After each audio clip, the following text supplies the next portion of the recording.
What's up guys, George T from the Wagon. This week we're going to be installing a 3-piece soundboard in a Type 1 Beetle. Our first step in this process was dropping this motor. I have a separate video on pulling your VW engine, so go check that one out. We got to get this dude out of the way in order to get the old tar board out and put the new one in. For removing the side tar boards, you have these 3 bent over tabs here, a small one here that you just barely need to pull away, and these 2 bottom tabs along here. When it comes to the spikes that are in the firewall section of it, I use a panel popper. You can use a screwdriver, but I'll get underneath it and then press out to straighten up those tabs.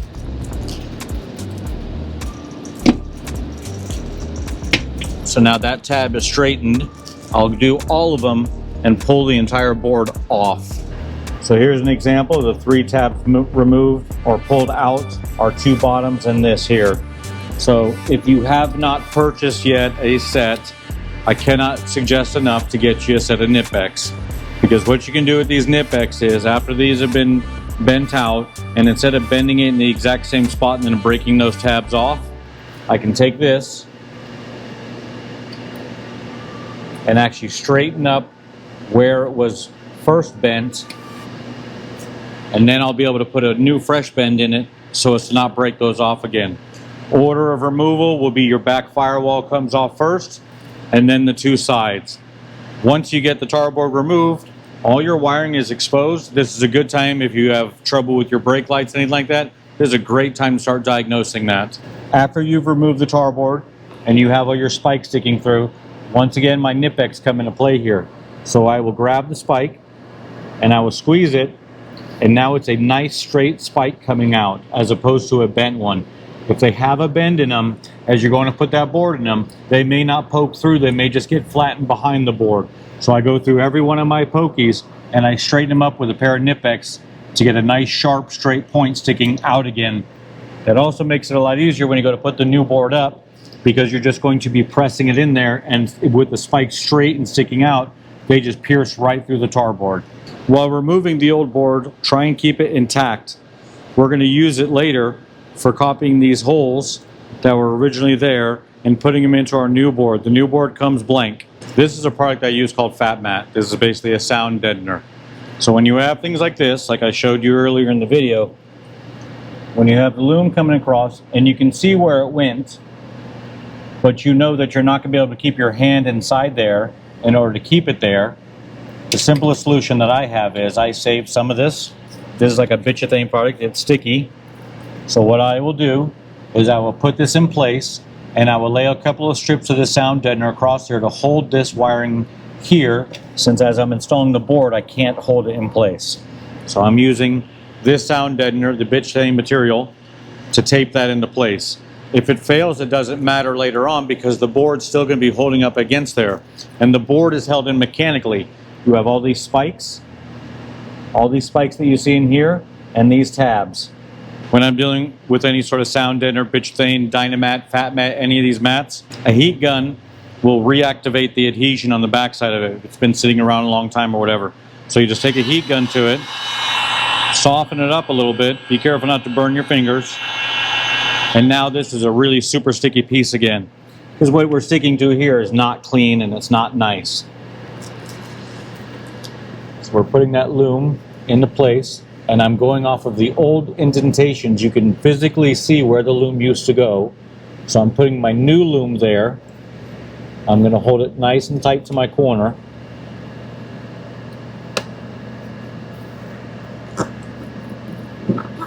And I'm using that sound deadener there to hold that in place.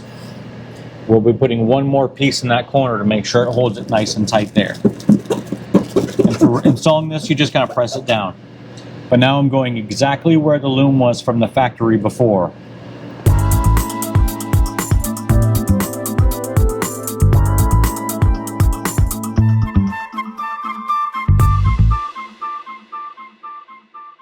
So we have our old tar board removed, and here's our new one. We're using the one from Mossberg West. Part number is 111813-805, and this gets you the 3-piece sound absorbing tar board. So get your sides and your rear. We have our original one laid out here. And what we do with this is there are holes. Your wiring harness comes through this in several spots. Here we have our backup light. Here's going to be our license light. And right here, where this big break is where the main loom comes out of it. We want to transfer those holes onto our new tar board. A piece of chalk, soapstone, a colored paint marker, anything will get you what we need there. So we're going to put marks everywhere that there's a hole in this that will be coming through to. So you can see that this has been like a big section cut out. We're not going to do that.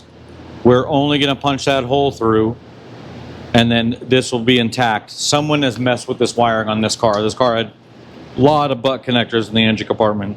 So the tool that we're going to use for putting those holes into the new tar board is a gasket hole punch set. This is not a complicated tool. I think Harbor Freight does sell a version of this. It has multiple size holes. This is the punch you'll be using. You do want to back it with wood. We wouldn't do it on the metal table because that'll ruin my bits here. We will be doing it on wood, but they have different sizes, so you basically find the size of what the hole you're looking to make. For this particular application, it looks like we're going to be doing 7/16 holes here and here. This is a slightly bigger one here, and we'll be doing a 5/8 hole for the main loom to go through. We went and got our board of wood. We have our 3 holes marked clearly. We're going to start with the 2 smaller ones, so I'm going to do the 7/16. So since I marked a circle, all I'm doing is making sure that my 7/16 cutter encompasses my entire circle there. A couple of good hits.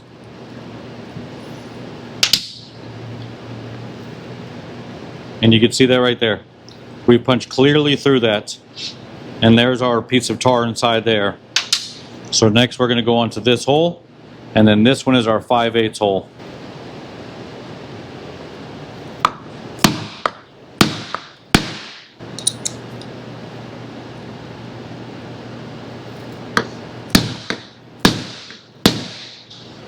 Beautiful. So there we have our 3 holes punched through the board. As far as I can tell, there's no front and back on the Wolfsburg West one. My deciding factor is this had a sticker on it for the part number, and when you peel it, it leaves a residue and a little fuzzy part of it there. So we're going to make this our back side. Obviously this is our front side that was predetermined before we punched our holes through it. When it arrives, it's got a bunch of their peanut stuff all over it. It'll brush right off of it. It's got to put a little bit of effort into it. The way it came out, back firewall first, and then our side pieces, it's going to be put back in the opposite direction. Our side pieces, which get no holes put in them, they do have breaks that you can see there. Like there's actually a split from the factory, okay? So this is where it's going to bend, and on the inside it stays intact. So this is how it will be installed into the vehicle. It makes your inside corner just like that. So I showed you earlier in the video about keeping your wiring nice and tight to the corners, and this is why. If your wiring is going across that corner in a curved rate and then you start to put something like this in, it's going to disconnect them from your connecting point over here. So make sure that your wiring tucks nice and tight into the corners, because you have a tight corner going into that. When you're installing your firewall sides, there is a left and a right. The splits should be on the back side of it, so your folds look nice and clean on the inside. The tapered piece is going to be your bottom shelf. The straight piece is going to be your back firewall area. All I'm doing is I'm coming in, and you got to make sure that you're putting it up into that pocket in there. We've already verified that our wiring's tucked away and in the right spot. So we're just bringing these up.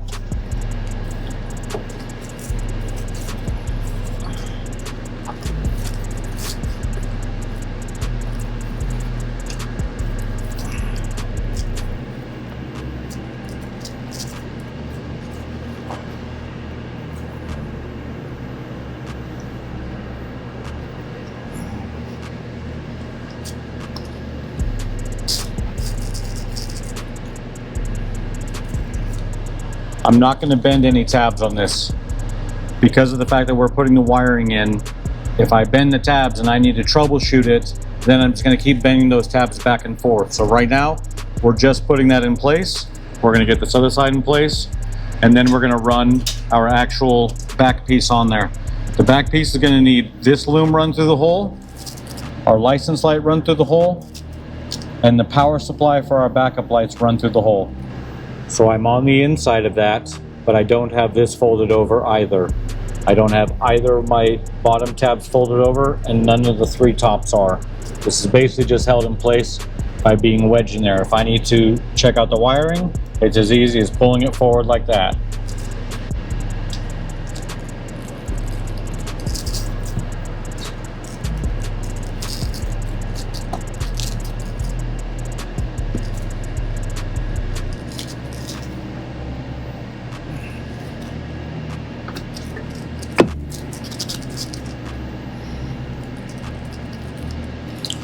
What should we have done there? All this should have been cleaned before we even put those back in there. With our tar board, our holes are punched in it. So the way I get it in the engine compartment is I put a curve into it like this. Where it's going to come up in there. And then we're going to start feeding it into the top. But before we do, we got to feed our wires through. So right now I just grabbed the license plate wire. Pulling that one through. I got my backup light wire. That one's coming through. And this one's going to be the entire loom. When I say the entire loom, the entire engine loom. There's two segments to it, so make sure you get both of them out of there. You have what's going to your alternator, and you also have what's going to the coil and the oil light. So there's two segments of it. Don't forget that. Don't leave one set back there because you're going to be mad, and all that hard work you put into getting everything dialed will be for naught.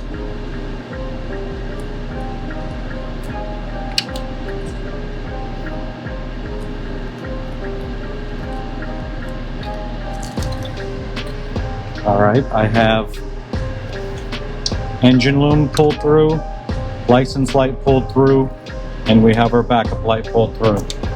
Now we're going to start working it up into the area where it goes. Curl this front area back like such.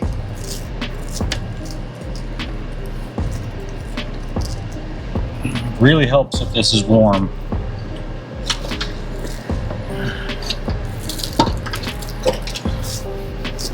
Start working that up in there, and you're going to be pressing upward, okay? You shouldn't have to trim this at all. It fits the way it comes. I've seen a lot of people cut it to where it fits straight up. It needs to be tucked up into this channel along here. I lost my backup light. Got to go back in for it.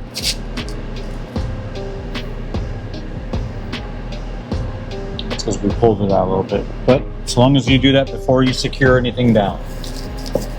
All right. I've got my...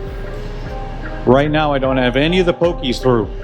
It's basically in place.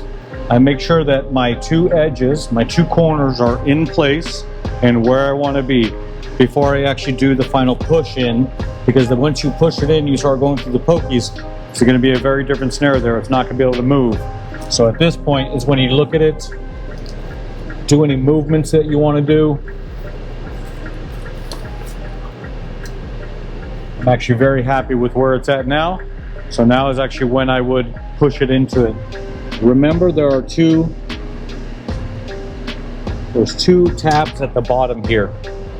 They're big chunky metal ones, okay? And you want to make sure that this is going on top of them, okay? So I've now worked those over. I still have yet to push it through. None of my pokies are through. But my two bottom tabs that are going to hold that in place are. I'm happy with where I'm at, so right now I'm going to start doing the push into the back firewall. So now it will be actually installed. Be very careful when you're doing this. If you don't have great memory of where the pokies were, they do hurt when you find them the hard way.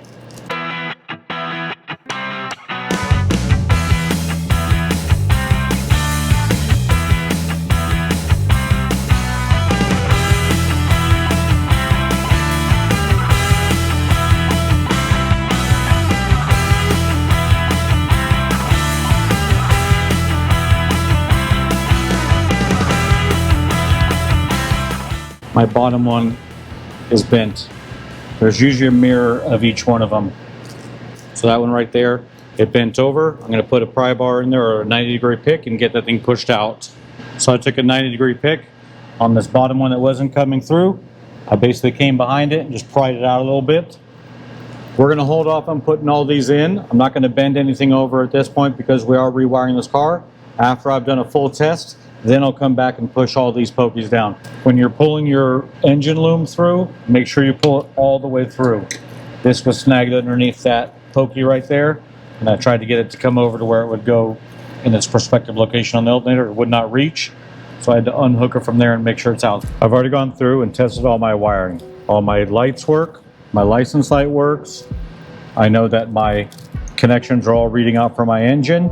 So at this point, I can press the firewall up against and get myself a hammer and start tapping these tabs down. So it's at this point here, what I'm going to do with all these little pokies are sticking through, so I grab myself a black Sharpie and I just put a little bit of black on them. They won't disappear completely, but it does make them kind of blend in a lot better. You won't notice it as much. You don't see a lot of them because they are behind the fan shroud, but the ones you can see, nice to get rid of them. Factory, they never did this. It would just been the color of your car. On the nut bolt resto, I probably wouldn't do that. Okay, now I'm going to show you how I bend these tabs back. So we bent these outward to remove these side panels, and I straighten them up with a pair of Nip-X. I just put on the thinnest setting, and I'm just going over the sheet metal where it already has the bend in it, and just putting a little pressure on it just to take those kinks out of it that already pre-exist. A lot of times if you go to bend this again, because it already has creases in it, they'll just break off. So that's what we're trying to avoid by taking that crease out of it a little bit. And then when I'm doing it, I'm bringing it down gently with my hand and come up to it. Don't try to bend it all the way back. You're going to end up snapping it off. Just bring it up to it, just like that. And that's not to say that these things won't snap off. They've been known to. So we have these tabs on the bottom, same thing. Just bring them up gently with your hand and bend them over like that. You'll find this metal is very pliable, so you're not going to struggle with it too much. This one is not so much. This one here, this particular one, is a little stiffer. So sometimes you need to get something to persuade it. So I'm not clamping it. I just use the head of the Nip-X to push it in, just to make sure it holds it there nice and tight. I'm going to get that other side done now.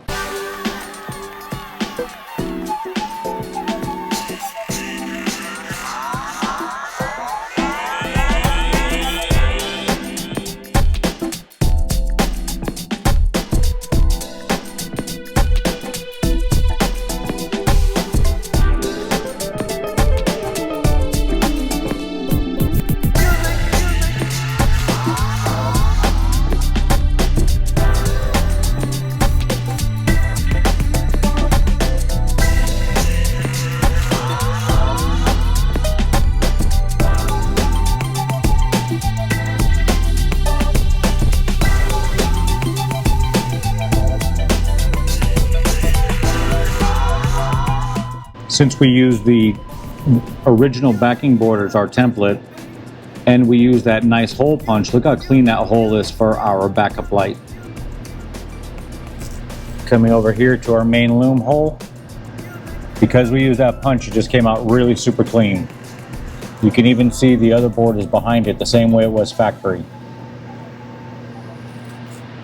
So that's it. That's the install of a soundboard for the engine compartment. So simple steps. You're gonna have to pull the motor. You have to bend these tabs back carefully. All these tabs here, you got to really bend them back carefully. They break very easily. And the worst thing is when you're doing a restoration on a car, it's been through paint and everything, you go to put that tar board on, those things snap. It's happened to me before. So carefully bend those tabs back and carefully bend them when you return them in place. It's pretty simple. Your sides go on first. Make sure your wiring's tucked in the corners like I showed, and then your backboard goes on last. Another note, be careful when you're pressing on this. These pokies can go right into your hand. Ask me how I know. I know.